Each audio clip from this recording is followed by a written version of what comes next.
Makanya kalau bangun masjid, ada orang kaya biasa bangun satu masjid. Saya mengatakan rugi betul itu.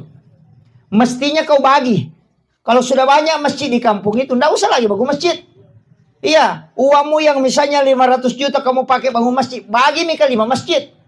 Masjid ini kau belikan keramik. Masjid sana kau nuka siapkan tempat wudhu. Masjid sana kau siapkan sumur-murnya. Masjid sana, bagi itu.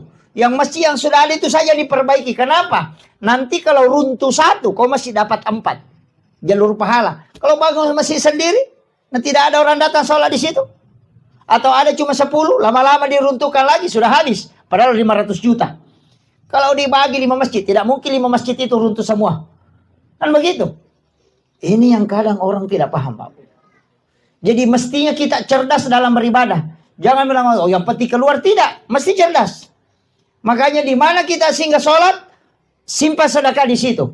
Kalau satu di masjid tempati bersedekah, nah diruntuh kami itu masjid, mau ke apa? Mohon maaf, tidak bisa kan, tidak jalan lagi. Kecuali di situ jadi timbunan, ya ada lagi bagiannya. Tapi kalau nak kasih keluar, selesai persoalan.